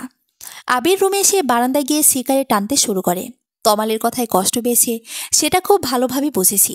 সিগারেটের গন্ধে বাচ্চাদের কষ্ট হবে, তাই ওদের মায়ের রুমে নিয়ে এসে আবিরকে বললাম, নিজেকে এত কষ্ট দিয়ে কি লাভ হয়? আপনার যে দুটো মেয়ে আছে সেটি ভুলে যান কেন? ওদের নিয়ে সময় কাটান, তাতে আপনার কষ্ট কমে যাবে। আবির আমার কথার উত্তর না দিয়ে পকেট থেকে একটা সিগারেট বের করে জ্বালালো। আমি আবার বললাম, আমার কোনো ভুল হয়ে থাকলে আমাকে মাফ করে দেন, বা আমার শাস্তি দেন, তবুও নিজের ক্ষতি করবেন না। আমি, মা, মিসনি তিসনি সবার ভরসা আপনি। আপনাকে কষ্ট থাকলে দেখলে আমাদের কষ্ট হয়, সেটাকে বোঝেন। আমার কথাটা শুনে আবির বলল, তুমি অনেক ভালো মেয়ে, কিন্তু তোমাকে আমার মনে হয়তো কখনো জাগা দিতে পারবো না। একটা সময় তোমার মনে হতে পারে তুমি আমাকে ছেড়ে চলে যাবে। তখন কি সত্যি চলে যাবে? হবেই। তাই চলে যাওয়ার প্রশ্ন আসে না। আমার ভালোবাসার কথা বাদ দাও। মিসনি তিসনি কি তোমাকে মেনে নিতে পারবে? যদি কখনো আমার মেয়েরা আমাকে চলে যেতে বলে, ওদের মায়ের অভাব পূরণ করতে না পারি, তাহলে সত্যি চলে যাব। কিন্তু আপনি চলে যেতে বলে যাব না। তোমার কথাটা আমি বিশ্বাস করতে পারিনি, কারণ তুমি তোমার ভালোবাসার মানুষকে ছেড়ে দিয়েছ। তার প্রতি তোমার কোনো অধিকার খাটাতে পারোনি। আর সেই তুমি পারবে আমার দেওয়া কষ্ট সহ্য করতে? হা হা হা। আপনার প্রতি অধিকার খাটাবো দিবেন নাকি? না না, আমার প্রতি কেন অধিকার খাটাবে? বারে, আপনি তো আমার স্বামী, আপনার প্রতি তো আমার সবচেয়ে বেশি অধিকার। সে যাই হোক, এখন ঘুমাতে যাও। জানেন, আপন মানুষ কষ্ট দিয়ে কথা বললে কলিজা গিয়ে ব্যথা লাগে। আবিরের সাথে কথা না বাড়িয়ে মায়ের রুমে গেলাম। তুমি এসে ভালোই করেছো। দেখো, ওরা আমার কাছে ঘুমাচ্ছে না, ওদের নিয়ে আমি আপনার সাথে ঘুমাবো। কেন মা, আবিরের সাথে কি তোমার রাগারাগি হয়েছে? না মা, ওরই কিছু বলেনি, এমনি আপনার সাথে ঘুমাবো। তবু তুমি তোমার রুমে গিয়ে ঘুমাও। আপনার মেয়ে যদি বায়না করতো আপনার সাথে ঘুমানোর জন্য, তাহলে কি ফিরে দিতেন? মাকে একটু ইমোশনাল ব্ল্যাকমেল করলাম, কারণ আবেগে এখন থেকে আমি প্রতিপদে বুঝাবো জোর করে সবসময় অধিকার খাটানো যায় না। আচ্ছা, তোমরা আমার সাথে ঘুমাও। আমি আর কিছু বললাম না। ওদিকে আবির রুমে এসে অনেকক্ষণ ধরে অপেক্ষা করে আসি। ইভা বাচ্চাদের নিয়ে এখনো আসছে না কেন? কোনো উপায় না পেয়ে বাসার অন্য রুমগুলো দেখে, সেখানে আবার ইভা ঘুমায়নি তো। মায়ের রুমের দরজা একটু খুলে রাখা, আর কথা শোনা যাচ্ছে। তাহলে ইভা মায়ের রুমে আছে। মা, তুমি কি ঘুমিয়েছো? না, ভেতরে আয়। ওরা কি তোমার কাছে ঘুমাবে? হ্যাঁ, অনেক রাত হয়েছে, তুইও রুমে গিয়ে ঘুমা। আবির রুমে চলে গেল। আমি কিন্তু ঘুমাইনি। আজকে রাতে যে আবিরের ঠিকমতো ঘুম হবে না সেটা খুব ভালো করেই জানি। তাও মায়ের রুমে ঘুমাবো। সকাল সকাল উঠে ব্যাগ গুছিয়েছি, বাচ্চাদের খাই দিয়ে রেডি করে মায়ের কাছে রেখে এসে নিজে রেডি হওয়ার জন্য রুমে গিয়ে দেখি আবির রুমে নেই, হয়তো ওয়াশরুমে গিয়েছে। ড্রেসিং টেবিলের ওপর হিজাবের পিন রেখেছিলাম, সেটা এখন আবার খুঁজে পাচ্ছি না। হিজাব পরা হলো না, তাই ওড়না ভালো করে মাথায় পেঁচিয়েছি। এরকম ওড়না পেঁচিয়ে রেখেছো কেন? হিজাব পরো। পরবো না। কেন পরবে? হিজাব বাঁধার জন্য যেসব পিন লাগে সেগুলো খুঁজে পাচ্ছি না। ওগুলো তো আমি ফেলে দিয়েছি। এমনভাবে আমার হাতে ঢুকে দিয়েছিল যে রক্ত বের হয়েছে। হবেই তো। পারেন শুধু সিংহের মতো গর্জন করতে, আর কিছু পারেন নাকি? কি, আমি সিংহ? তাহলে তোমাকে এক্ষুনি ছিঁড়ে খাবলে খাই। আমি কি সেটা বলেছি? তোমার উপর এমনিতে মাথা গরম আছে, এখন নতুন করে মাথা গরম করো না। কেন? আমি কি করেছি? রাতে মায়ের ঘুমে ঘুমানোর কি দরকার ছিল? জানো না, আমার মেয়েদের ছাড়া আমার ঘুম হয় না। অধিকার খাটিয়ে মেয়ে বউকে নিয়ে আসতেন। আমাদের রওনা দিতে দেরি হয়ে যাচ্ছে কিন্তু। জানি তো, উচিত কথা বললে কথার উত্তর থাকে না। বাচ্চারা, মা, আবির আর আমি বাবার বাড়িতে গেলাম। এতদিন পরে নিজের চিরচেনা বাড়িতে এসে এত বেশি ভালো লাগছে তা বলে বোঝাতে পারবো না। আবির সবার সাথে মানিয়ে নিয়েছে, কেউ বলতে পারবে না তার সাথে আমার স্বামী স্ত্রীর সম্পর্ক নেই। তবু আমি খুশি আমার বাচ্চাদের জন্য। আমরা এসেছি শুনে ফুপিও এসেছে, তাও খুব খুশির খবর নিয়ে তানিয়ার বিয়ে। সারাদিন সবার সাথে ছিলাম, তাই আবিরের সাথে কথা হয়নি। সন্ধ্যায় নিজে রুমে এসে দেখি আবির শুয়ে শুয়ে ফোনে গেমস খেলছে। আমাকে দেখা মাত্র বলল, তোমার ফুফাতো বোনের বিয়ে বলে কথা, তোমার শপিং করতে হবে না? হ্যাঁ, কিন্তু আপনার টাকায় না।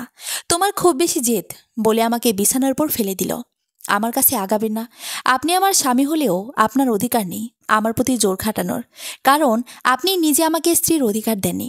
তোমাকে কি আমি বারণ করেছি যে আমার প্রতি অধিকার খাটাতে পারবে না? আবিরের কথাটা শুনে রুমের দরজা বন্ধ করে দিয়ে আবিরের শার্টের কলার ধরে দেয়ালের সাথে মিশিয়ে বললাম, বাসরাতে আপনি যে কথাগুলো বলেছেন সেগুলো ভুলে যাননি। তবুও এখন যখন বলেছেন অধিকার খাটাতে, তাহলে হয়ে যাক। মানে কি? আমাকে ছাড়ো তো। কেন ছাড়বো? আপনি তো বললেন অধিকার খাটাতে, তাই তো আমার অধিকার আমি বুঝে নিছি। না না, আমি তো এমনি বলেছি। দেখতে চেয়েছি তোমার সাহস আছে কিনা, তাই বুঝি। আমার হাত দিয়ে আবিরের চোখ চেপে ধরে তার পায়ের উপর আমার পা রেখে গালের সাথে গাল লাগিয়ে বললাম, স্বামী স্ত্রীর মধুর সম্পর্কে কোনো বাধা আর থাকবে না। ইভা, তুমি এসব কি করছো? মাথা ঠিক আছে? আবির চোখ বন্ধ করতেই মনে পড়ে গেল ঐশীর কথা। না গো, আপনার প্রেমে ডুবে আছি। আবির আমাকে এক ধাক্কা মেরে সরিয়ে দিল। আমি ছিটকে গিয়ে ড্রেসিং টেবিলের সামনে গিয়ে পড়ি। নিজেকে কোনোভাবে সামলে সোজা হয়ে দাঁড়ায়। বাপের বাড়ি এসেছো বলে কি যা ইচ্ছে তাই করবে নাকি? নিজেকে কি মনে করো? তুমি আমার উপর ঢলে পড়লে আমি কন্ট্রোল করতে পারবো না, সেই সুযোগে আমার প্রতি স্বামীর অধিকার খাটাবে? ব্যাস থামুন। আপনি কি মনে করেছেন আপনার প্রতি প্রেমে হাবুডুবু খাচ্ছি নাকি? আপনাকে ভালোবাসা আমার পক্ষে কখনো সম্ভব না। শুধুমাত্র আপনি এতক্ষণ ধরে বলেছিলেন যে অধিকার খাটাতে, তাই এসব করেছি। কিন্তু দেখলেন যে অধিকার দেয় না, তার প্রতি অধিকার খাটাতে গেলে উল্টো আঘাত পেতে হয়। তাই আপনাকে আমিও বলে রাখি, আমার প্রতি কোনো অধিকার খাটাবেন না। দরজায় একটা লাথি মেরে আবির বাইরে চলে গেল। আমিও নিজেও স্বাভাবিক করে সবার সঙ্গে সঙ্গ দিলাম, যদিও আবির ছিল না। সারাদিন মা মিষ্টি তিষ্ণিকে আমার কাছে রেখেছে, রাতে ওদের ছাড়া আমার ঘুম আসবে না। তাই মায়ের রুমে গিয়ে দেখি দুজনে কাছে। আমার সাথে ওদের কোলে নিয়ে দেখি গা হালকা গরম, জ্বর আসছে। মা, ওদের গা গরম, জ্বর আসছে তো? হ্যাঁ, তাই তো দেখলাম। তোমাকে বলবো করে কিন্তু সবার সাথে ছিলে তাই বলা হয়নি। আপনি এটা একদম ঠিক করেননি। আমার মেয়েরা আমার কাছে সবার আগে। তোমার যে পরিস্থিতিতে বিয়ে হয়েছে সেখানে তুমি বাচ্চাদের নিয়ে এত ভাববে। আমি তো ওদের মা, এটাই বড় সত্যি, আর কিছু না। আমার ভুল হয়ে গেছে। তুমি ওদের নিয়ে বসো, আমি গিয়ে আবিরকে বলে ওষুধ নিয়ে আসতে। ফার্মেসি বন্ধ, ওষুধ আনতে পারিনি। বিছানায় শুয়ে দিলে কান্না করে, তাই আমি মিষ্টিকে কোলে রেখেছি, আর মা তেশনিকে কোলে রেখেছে। মা সারাদিন অনেক কষ্ট করে দেখে আবির মাকে ঘুমাতে পাঠালো। দুজনে চুপ করে বসে আছি। অনেকক্ষণ ধরে নীরবতা ভেঙে আবির বলল, হুম, একটা কথা বলবো? বলুন। আসলে সন্ধ্যার সময়ের ঘটনা, ওসব নিয়ে কিছু শুনতে চায় না। রাগ করেছো তাই না? রাগ করব কেন? আপনার সাথে কি আমার রাগ অভিমান সম্পর্ক নাকি? সরি, সরি বলার দরকার নেই। তুমি জানো তো, প্রথম ভালোবাসা ভুলে যাওয়া সম্ভব না। আবার যদি সে অকালে চলে যায়, তাহলে কতটা কষ্ট পেতে হয়। বুঝেছি। তানিয়ার বিয়েতে আমাদের যাওয়ার দরকার নেই। দুদিন থেকে বাসায় চলে যাবে। কেন যাব না? তুমি না গেলে তানিয়ার খারাপ লাগবে তো। আমার মেয়েদের থেকে কারো বিয়েতে যাওয়ার বেশি গুরুত্বপূর্ণ না। আমার উপর রাগ করে এরকম সিদ্ধান্ত নিয়েছো? মোটেও না। আমার মেয়েদের ভালোর জন্য আমি সব কিছুই করতে পারি। কেউ পাশে থাক বা না থাক, আমার মেয়েরা আমার পাশে সবসময় থাকবে, এটা আমার বিশ্বাস। আচ্ছা। আবির আমার সাথে আর কোনো কথা বাড়ালো না। সারা রাত ঘুমাতে পারিনি। সকালে ওষুধ খাওয়ানোর পরে বাচ্চাদের জ্বর কমে যায়। দুদিন বাপের বাড়ি থেকে শ্বশুরবাড়ি চলে এলাম। এই দুদিন আবিরের সাথে প্রয়োজন ছাড়া তেমন কথা হয়নি। মায়ের থেকে শুনলাম আবিরের ভাই রিফাত আজকে বাসায় আসবে। সেজন্য অনেক রান্নাবান্না হয়েছে। পড়ালেখার সূত্রে বিদেশে থাকত। কলিং বেলের শব্দ শুনে মা গিয়ে দরজা খুলে দেখে রিফাত এসেছে। সাথে করে একটা মেয়েকে নিয়ে এসেছে। তোমাদের না জানিয়ে বিয়ে করেছি, আমাদেরকে মেনে নাও। তোর কি একটাবারও আমাদের জানানোর দরকার ছিল না বল? মেয়েটা পাশ থেকে বলে উঠল, রিফাত, তুমি আমাকে বলে আমার কোন রুমে থাকবো? আমার অনেক মাথা ব্যথা করছে।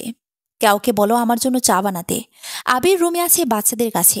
আমি শাশুড়ি মায়ের পাশে দাঁড়িয়ে আছি। মা রিফাতকে বলল, তোর বইয়ের সাহস তো কম না, আমার বাড়িতে আসতে না আসতেই চা বানাতে হুকুম করে। মেয়েটা উত্তর দিল, আপনি বোধহয় আমার শাশুড়ি মা, তাই না? তাহলে উনি তো আমার জন্য চা বানাতে পারে। আমাকে উদ্দেশ্য করে বলেছে। দেবরের বউ প্রথম দিন শ্বশুরবাড়িতে এসে আমাকে হুকুম করলো তার জন্য চা বানিয়ে তার রুমে দিয়ে আসতে। আমি কিছু বলতে পারিনি, কারণ আমার স্বামীর প্রতি আমার কোনো অধিকার নেই। সেখানে তাদের বাড়ির কারো সাথে জোর গলায় কথা বলা আমার জন্য মানায় না। শাশুড়ি মা রেগে গেছে। রিফাত কাউকে কিছু না জানিয়ে বিয়ে করেছে। আর আবিরও ভেবেছিল ছোট ভাইয়ের বিয়ে ধুমধাম করে দিবে। সেটা হয়নি বলে খারাপ লাগছে। আবার রিফাতের বইয়ের প্রথম দিনের আচার আচরণ শুনে রেগে আছে।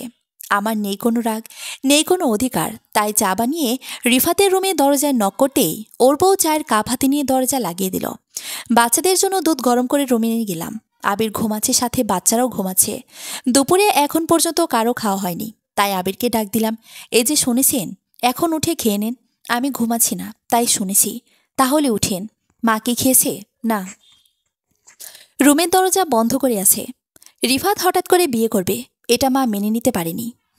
কিন্তু এখন তো বিয়ে হয়ে গেছে, তাহলে মেনে না নেওয়ার কোনো কারণ নেই। ওরা সুখে থাকলে আর কি চাই? হ্যাঁ, মাকে একটু বোঝাতে হবে। আপনি গিয়ে মায়ের সাথে কথা বলুন। হ্যাঁ, যাচ্ছি। আবির মায়ের সাথে কথা বলতে গেল। আমি আমার মেয়েদের খাইয়ে দিচ্ছি। আমার মেয়েরা এত লক্ষ্মী যে খাওয়ার সময় আমাকে জ্বালায় না, ঘুমন্ত অবস্থায় খেয়ে নেয়। আবির মাকে বুঝিয়ে শুনিয়ে খেতে নিয়ে এসেছে।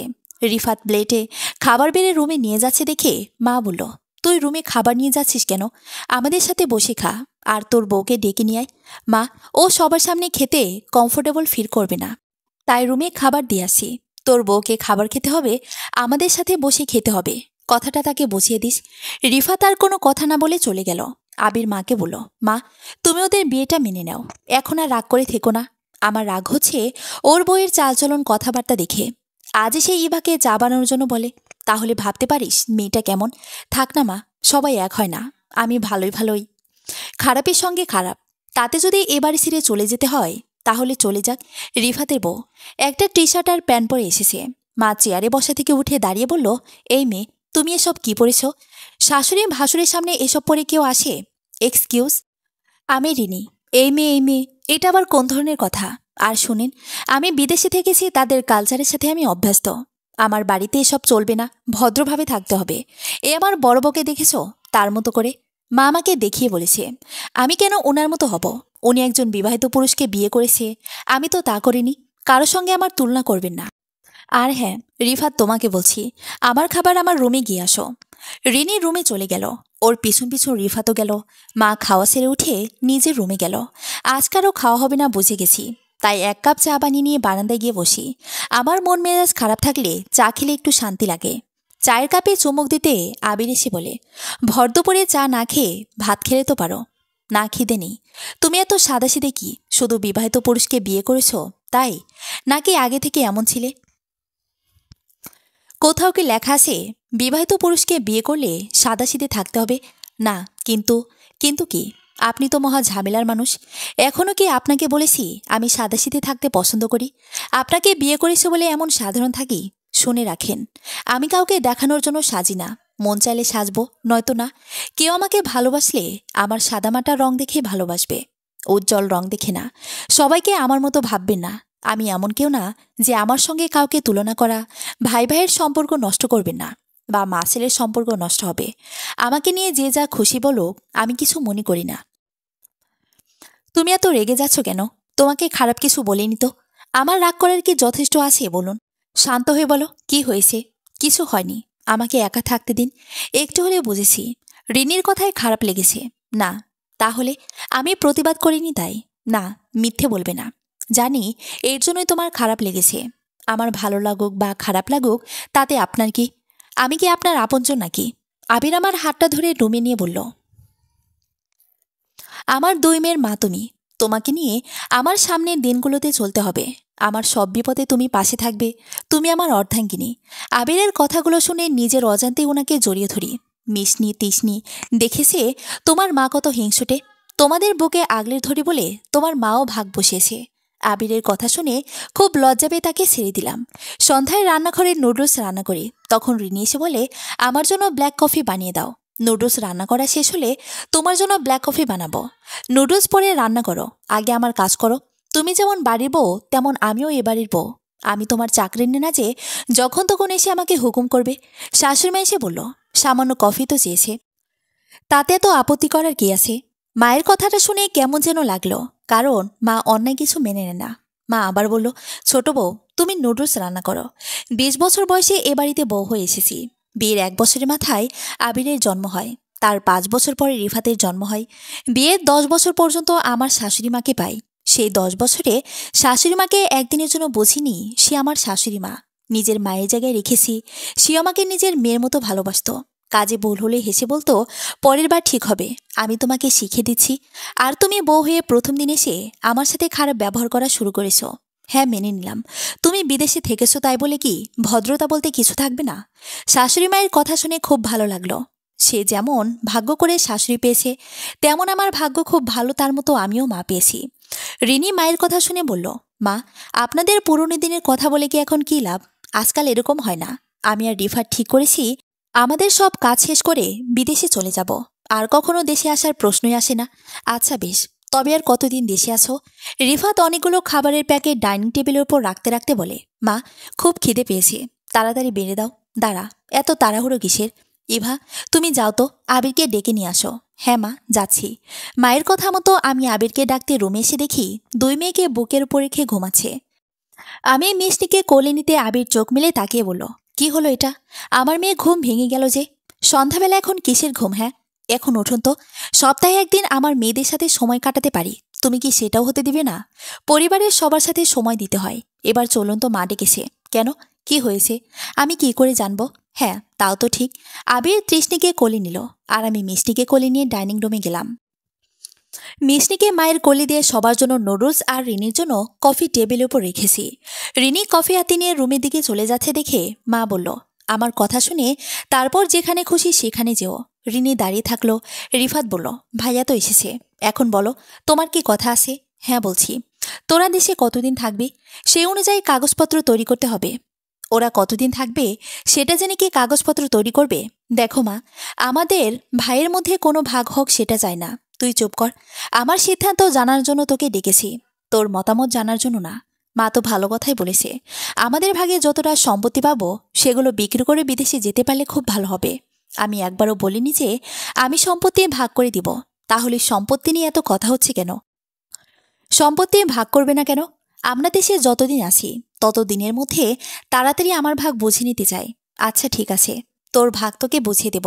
কিন্তু হ্যাঁ, আমার বাবার দেওয়া যে বাড়ি আর জমি আছে সেটা পাবে যে বৌমা, তাকে মায়ের মতো ভালোবাসবে, এবারই যোগ্য বউ হবে, তাকে দিব। মা, এটা আবার কেমন কথা বলে? যার যার ভাগ তাকে দিয়ে দিলেই তো হয়। আপনার বাড়ির যোগ্য বউ তো ইভাপও হবে, কারণ উনি তো সব কাজ করতে পারে। আপনার মনের মতো কাজ এখন সুবিধা হলো যাতে সম্পত্তি পেয়ে যায়। দেখেছো মা, সম্পত্তির ভাগ করতে গিয়ে ইভাকে অপমান করার সুযোগ বেশি পেয়েছে। আহ বাপু, তোরা চুপ কর, নিজেদের মধ্যে ঝামেলা করিস না। আমি যা বলেছি সে কথার নড়চড় হবে না। রিনি আর রিফাত কোনো কথা না বলে রুমে চলে গেল। মা মিশনি তিশনিকে নিয়ে তার রুমে চলে গেল। আমি আর আবির চেয়ারে বসে আছি। সংসারে কয়েকদিন এসে পুরো সংসারের দায়িত্ব নেওয়া বা সম্পত্তি ভাগ হওয়া এসব চাইছি না। আবার মায়ের কাছে এক ছেলের বউ ভালো হয়ে থাকবে, আরেক ছেলের বউ খারাপ হয়ে থাকবে, এটা একদম ভালো লাগছে না। আমাদের পরিবারের সাথে কিছুদিন ঋণী থাকলে ও সবার সাথে মানিয়ে নিতে পারবে। ওকে কিছুদিন সময় দিতে হবে। এত কি ভাবছো? আবিরের কথা শুনে হুঁশ হলো। ভাবনার জগতে হারিয়ে গিয়েছিলাম। কই না তো, কিছু না। কতদিন হলো ছাদে গিয়ে চাঁদের আলো উপভোগ করি না। তুমি যাবে আমার সাথে? যাব। ছাদে ফুরফুরে বাতাস, চাঁদের আলো খুব ভালো লাগছে। বহুদিন পরে সুন্দর একটা প্রকৃতির মাঝে আছি। সারাদিনে সংসারের কাজে ভুলে যায় আমার আলাদা করে ভালো লাগার কথার। এই যে আপনাকে বলছি, শুনছেন? বলুন। একটা অনুরোধ করব, রাখবে? উফ, এত হেয়ালি না করে সোজাভাবে বলুন তো, কি বলবেন? কালকে তুমি আমার সাথে শপিংয়ে যাবে। আমি চাই না আমার জন্য তোমাকে আর 5টা মানুষ অপমান করার সুযোগ পাক। জানি বিয়ের প্রথম দিন থেকে তোমার সাথে অন্যায় করে আসি। আমাদের বিয়েটা যে পরিস্থিতি হোক না কেন, সেটাকে সম্মান দিতে হবে। আসলে ঐশীকে এতটা ভালোবাসি যে কখনো ওর জায়গায় কাউকে দিতে পারবো না। তাই তোমার সাথে খুব খারাপ ব্যবহার করেছি। আবিরের পাশে দাঁড়িয়েছিলাম। ওর কথাগুলো শুনে নিজের অজান্তেই ওর বুকে মাথা রাখি। আবির আমার মাথায় হাত রেখে বলে, নতুন করে সংসার শুরু করতে চাই। তুমি চাও তো আমার সাথে থাকতে? খুব চাই। আরে আরে, কেউ দেখে ফেলবে তো যে আমাকে কোলে তুলেছেন। আমাকে নিচে নামিয়ে দেন। বইয়ের সাথে কি একটু প্রেম করব না? কেউ দেখার ভয়ে? না, অত প্রেম করতে হবে না। প্রেম না করলে সংসার করার মজা থাকে না। আজকে হঠাৎ রোমান্টিক মোড। এতদিনের সব কষ্ট ভুলিয়ে দিতে চাই। সত্যি কি তুমি পারবে আমাকে ভালোবাসতে, স্ত্রীর মর্যাদা দিতে? পারবো। কিন্তু তুমি কি বললে আবার বলো। কি বলেছি? ওই যে আমাকে তুমি করে বললে, সেটা আবার বলো না। আপনি করে বললেই ভালো লাগে। তাহলে আমারও ইচ্ছে করছে তোমাকে ধপ্পাস করে নিচে ফেলে দিতে, ভালো লাগার জন্য। নিচে ফেলে দিলে আমার কোমরের হাড্ডি একটাও থাকবে না। তখন কি হবে? কি আর হবে? তোমার সেবা করব। আর যখন আপনি করে বলবে, তখন আবার কোলে তুলে ফেলে দিব। খুব বাজে আপনি, খুব বেশি বাজে। আবার আপনি করে বলেছ, এখন তুমি থাকো কোমর ভেঙে। না না না, আমাকে ফেলে দিবেন না। তুমি করে বলবো। তাহলে বলো। শুনো, একটা কথা আছে, বলো। তোমার 1000টা কথা শুনতে রাজি আছি। আগে আমাকে কোল থেকে নিচে তো নামাও, তারপর বলছি। আবির আমাকে কোল থেকে নামিয়ে দিল। তারপর আমি বললাম, রিফাত বিয়ে করছে সেটা আমাদের আত্মীয়স্বজন কেউ জানে না। তাই রিনির পরিবারের সাথে পরিচয় নেই। তাই আমরা যদি ঘরোয়াভাবে আত্মীয়স্বজন দাওয়াত দিয়ে ওদের বিয়ের কথা জানিয়ে দিই এবং ওর পরিবারের সাথে পরিচিত হব, তাহলে ভালো হয়। তুমি কি বলো? খুব ভালো হবে। কিন্তু মা যদি রাজি না হয়? কারণ মা ওদের ওপর রেগে আছে। মাকে রাজি করানোর দায়িত্ব আমার। তুমি শুধু আয়োজন করো। আচ্ছা বেশ, কালকে শপিংয়ে যাব। আর আত্মীয়স্বজন কয়েকজনকে দাওয়াত দিতে হবে।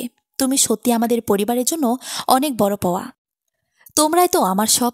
দেখেছ, আমার মেয়েদের বাসায় রেখে এখানে বসে প্রেমালাপ শুরু করেছে।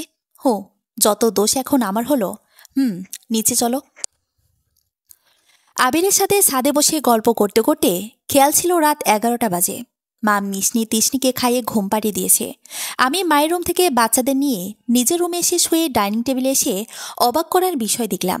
রিনি 1 গ্লাস পানি ঢেলে খাওয়ার মেয়ে না। সে কিনা সব খাবার গরম করে টেবিলের ওপর রেখে সবার জন্য প্লেট খাবার বেড়ে রেখেছে। হঠাৎ করে কাজ করছে দেখে কেমন যেন একটা ঘাপলা লাগলো। সবাই একসাথে খেতে বসেছি। তখন আমি মাকে বললাম, মা, আমি আর আবির চাই রিনি রিফাতের বিয়েটা ঘরোয়াভাবে আয়োজন করে আত্মীয়স্বজনদের জানাতে। কোনো দরকার নেই। ওরা নিজেরা বিয়ে করে এনেছে, তখন তো কারো কথা মনে রাখিনি। মা, ওরা ভুল করে ফেলেছে।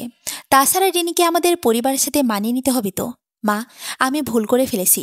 তোমাদের না জানিয়ে বিয়ে করে আমাদের মাফ করে দাও। আপনি বলেছেন বাড়ির যোগ্য বউ হয়ে দেখাতে, তাই আমাকে একটু সুযোগ দেন মা। আচ্ছা ঠিক আছে, তোমাদের সবার কথা মেনে নিলাম। রিনি খাওয়া ছেড়ে এক দৌড়ে আমাকে জড়িয়ে ধরে বলল, থ্যাংক ইউ এ লট ইভাপু। তোমার জন্য এত হ্যাপি লাগছে। আমাকে ধন্যবাদ দিতে হবে না। মা রাজি হয়েছে বলে অনুষ্ঠান হবে, তারপরেও সব ক্রেডিট তোমার। এই যে মেয়ে, আমার জন্য কি একটু ধন্যবাদ রাখনি? রিনি আমাকে ছেড়ে মায়ের মুখে 1 লোকমা ভাত দিয়ে বলল, অনেক অনেক ধন্যবাদ মা। পাগলি মেয়ে, যাও নিজে খেতে বসো। খাওয়া দাওয়া শেষে সব থালা বাসন রিনি ধুয়েছে, আমাকে কোনো কাজ করতে দিচ্ছে না। বিছানায় শুয়ে ভাবতেছি হঠাৎ করে রিনির আচরণ পরিবর্তন কেন হলো। বেশ কিছুক্ষণ পরে মনে হলো মায়ের কথা। মা বলেছে যে বউ তার সেবা যত্ন করবে, মন মতো হবে, তাকে আলাদা করে সম্পত্তির ভাগ দিবে। তাই রিনি ঘরের কাজ করতে চায়। তবে আমার দেখে ভালো লাগছে যে রিনি কাজ করতে চাইছে, পরিবারের সাথে মানিয়ে নিতে চায়। সকালে ফজরের নামাজ পড়ার পরে আমার ঘুম আসে, তাই সকালে নাস্তা রেডি করতে রান্নাঘরে কাজ করি। তখন শুনতে পাই রিনি ফোনে কারোর সাথে কথা বলে বাসার ঠিকানা আর খাবার অর্ডার দিচ্ছে। আমি রান্নাঘর থেকে বেরিয়ে রিনির সামনে দাঁড়াতে ও কেমন যেন চমকে উঠল। আপু, তুমি এত সকালে ঘুম থেকে উঠেছিস? নামাজ পড়ার পরে ঘুম আসছিল না, তাই ভাবলাম নাস্তা রেডি করি। ও আচ্ছা, তুমি কি রেস্টুরেন্টে খাবার অর্ডার করেছো? না মানে আর কি আপু। শোনো রিনি, তুমি আমাদের পরিবারের লোকজনদের আপন মনে করো। তুমি যে কাজগুলো করবে সেগুলোকে ভালোবেসে করবে, কোনো হিংসা দ্বন্দ্ব রাখবে না। তাহলে দেখবে তুমি খুব সহজে সবকিছু করতে পারবে। রিনি আর কোনো কথা না বলে চলে গেল। ও বুঝতে পেরেছে যে আমি ওর কথাগুলো শুনেছি, তাই লজ্জা পেয়েছে। সকালে নাস্তা করে দুপুরের জন্য আমি আর রিনি দুজনে মিলে রান্না করেছি। দুপুরে খাওয়ার পর মায়ের সাথে গল্প করা। বিকেলে আবির অফিস থেকে বাসায় ফিরেছে। তারপর আমি, আবির, রিফাত, রিনি শপিং করতে গেলাম। একটা দোকানে খুব সুন্দর শাড়ি দেখে আমার চোখ আটকে গেল, তাই দোকানটিতে গিয়ে জিজ্ঞাসা করলাম এই শাড়িটার প্রাইস কত। লোকটা আমার দিকে ঘুরে তাকাতেই আমার বুকটা দুমড়ে মুচড়ে যাচ্ছে। সেই চেনা মুখ, প্রথম ভালোবাসার মানুষকে এভাবে দেখতে কষ্ট হচ্ছে। নীল আগের মতো নেই, চেহারায় কষ্টের ছাপ। সারাদিন খাটাখাটি করলে তো চেহারা খারাপ হবে। আমার দিকে তাকিয়ে নীল কোনো কথা বলছে না। আবির আমার কাছে এসে বলল, কি কোনো শাড়ি পছন্দ করেছ? চোখের পানি মুছে বললাম, না, অন্য দোকানে চলো। বিছানার উপর একটা প্যাকেট রাখা আছে, কিন্তু আমার জন্য যে শাড়ি গহনা কেনা হয়েছে সেগুলো আলমারিতে রেখে দিয়েছি। তাহলে নতুন এই প্যাকেটটা কার? হয়তো রিনির হবে, ভুল করে আমার রুমে রেখে গিয়েছে। প্যাকেটটা হাতে নিয়ে পা বাড়ায় রুম থেকে বের হবার জন্য। ঠিক তখনই মিশনি কেঁদে ওঠে। আমার মেয়েরা আজকে আমাকে কাছে পায়নি, তাই এখন আমাকে ছাড়তে চাইছে না, সেটা বুঝলাম। কোলে নিয়ে একটু দোলাতে মেয়ে শান্ত হলো। আমার সোনা মা কাছে কেন? আজকে মা সময় দিতে পারিনি, তাই সরি সোনা। তোমার খিদে পেয়েছো তো? মা এক্ষুনি খাবার এনে দিচ্ছে। আমার কথা শুনে মিশনি হাসছে। আমার আর মিষ্টির হাসাহাসি দেখে ছোট মেয়ে তিশনি কেঁদে উঠল। দুজনের মধ্যে কারো ভাগে ভালোবাসা কম পড়তে পারবে না। বিছানায় বসে দুজনকে কোলে নিলাম। অমনি কান্না থেমে গেল।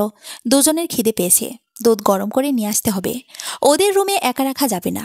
আবির ওয়াশরুমে আছে, তাই মায়ের কাছে দিয়ে আসতে হবে। মায়ের কাছে বাচ্চাদের রেখে দুধ গরম করে ওদের খাইয়ে রুমে আসতেই আবির বলল, আজকাল আমাকে কি ভুলে যাও? সেই কখন থেকে অপেক্ষা করে আসি তোমার জন্য। বারে, ভুলে যাব কেন? আমার কাজ থাকে সেগুলো সেরে তো আসবো। এত কি কাজ করো? হ্যাঁ, সংসারকে ভালোবাসলে কাজের অভাব থাকে না, বুঝলে? বুঝলাম। খুব সংসারী হয়েছ। হ্যাঁ, তুমি বাচ্চাদের ঘুম পাড়িয়ে দাও, আমি একটু রিনির সাথে কথা বলে আসি। রাত হয়েছে, এখন আর কথা বলতে যেতে হবে না। যেতে হবে। ও হয়তো ভুলে আমাদের রুমে একটা ড্রেসের প্যাকেট রেখে গেছে, সেটা দেব।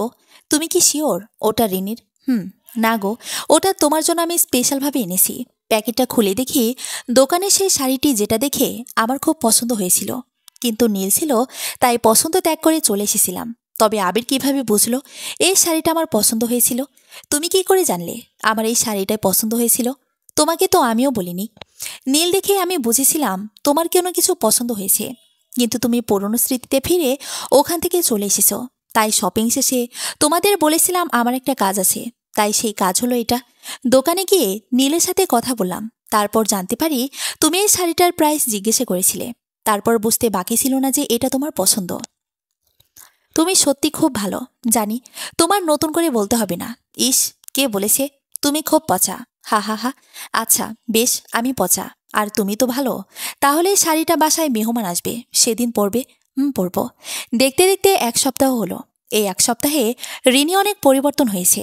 আগের মতো অহংকার নিয়ে থাকে না, সবার সাথে মিলেমিশে থাকে। বাড়ির সমস্ত কাজে আমাকে সাহায্য করে। মায়ের বুদ্ধি আছে বটে, সম্পত্তির লোভ দেখিয়ে মেয়েটাকে পরিবর্তন করে দিল। আমার খুব ভালো লাগে সারাদিন সবার সাথে হাসি খুশিতে মেতে থাকতে। জীবনে একটা ভালো সিদ্ধান্ত নিয়েছিলাম আবিরকে বিয়ে করে, তাই এত ভালো পরিবার পেয়েছি। আজ বাসায় আত্মস্বজনের এসেছে, আমি রিনিকে সাজিয়ে দিয়েছি, আর রিনি আমাকে সাজিয়ে দিয়েছে। আমার পুচকুসোনা মেয়েদের সুন্দর জামা পরিয়েছি, দেখতে একদম পরীর মতো লাগছে। সবার সাথে পরিচয় হতে শুনতে পেলাম একজন আরেকজনকে বলছে এই বাড়িতে কেসা কেলেঙ্কারির অভাব নেই। এক ছেলের বউ মরার সাথে সাথে আরেকজনকে বিয়ে করার, আবার আরেক ছেলে কাউকে কিছু না জানিয়ে বিয়ে করে। হ্যাঁ, ঠিক বলেছেন। বড় বউ সম্পত্তি লোভে বিবাহিত ছেলেকে বিয়ে করেছে, নয়তো এমন সুন্দর মেয়ে বিয়ে করে নাকি? হয়তো। তাই আবার কে জানে কতদিন এই সংসার টিকে। আমি একটু তাদের দিকে এগিয়ে বললাম, এই যে আন্টি, আপনাদের বলছি, আপনারা ঠিক বলেছেন, আমি সম্পত্তি লোভে বিয়েটা করেছি, নয়তো কেউ কি বিবাহিত ছেলেকে বিয়ে করে? আর হ্যাঁ, রিফাত যদি কাউকে না জেনে বিয়ে করলে আপনাদের সমস্যা কি? আপনাদের জানানোর জন্য তো আজকে এত আয়োজন করা হয়েছে। আর হ্যাঁ, আমার সম্পত্তি কি জানেন? আমার 2 মেয়ে, ওদের জন্য আমার এই পরিবারে আসা। আমি কথাগুলো একটু জোরে জোরে বলেছি, আশেপাশের অনেকে শুনেছে। কেউ আমাকে দোষ দিতে পারেনি, কারণ আমি তাদের যোগ্য জবাব দিয়েছি। আবিরের সাথে বিয়ের পর থেকে আমার সাথে তেমন ছবি ছিল না, কিন্তু আজকে অনেক ছবি তুলেছি। আজকে আমার খুব বেশি খুশির দিন, সারা জীবন এভাবেই থাকতে চাই। এই শুনছো? হ্যাঁ বলো। তোমাকে খুব সুন্দর লেগেছে। তোমাকেও? মনে হচ্ছিল তুমি নতুন বর। হ্যাঁ, আমি তোমার নতুন বর, ভালোবাসি। আমিও। কি বললে? আবার বলো তো। ভালোবাসি বলে আবির আমাকে তার বুকে আমাকে আগলে রাখলো। শুরু হলো আমাদের পথ চলা। রাগ, অভিমান, ঝগড়া নিয়ে চলছে আমাদের সংসার। অনেকটা সময় চলে গেল। আমাদের পরিবারের নতুন সদস্য এসেছে, রিনির ছেলে। তবে আরও একজন সদস্য আসবে, খবরটা এখনো কাউকে দেয়নি। আজ আমাদের বিবাহ বার্ষিকী, 7 বছর পূর্ণ হলো। আর আজই সুখবর জেনেছি। কিন্তু মনে তো কিছুদিন আগেও মিশনি তিশনিকে কোলে নিয়েছি, ওদের সাথে খেলেছি। এখন ওরা কত বড় হয়েছে, সারাক্ষণ আমার সাথে লেগে থাকে। মাকে ছাড়া এক মুহূর্ত থাকতে পারে না। নতুন একটা শাড়ি পরে হালকা সাজে তৈরি হয়ে আবিরের সামনে দাঁড়াতে আমার শাড়ির আঁচলটা মাথার উপর দিয়ে বলল, এবার ঠিক আছে, বউ লাগছে। একটা সুখবর আছে। বলো। মিশনি তিশনির সাথে খেলা করার জন্য একজন আসছে। সত্যি? হ্যাঁ গো সত্যি। আমি খুব খুব খুশি হয়েছি। ভালোবাসি পাখি, আমিও। তবুও তোমায় ভালোবেসেছি। অতীত ভুল সবকিছু নতুন করে সম্ভব, কারণ জীবন কারো জন্য থেমে থাকে না। সমাপ্ত।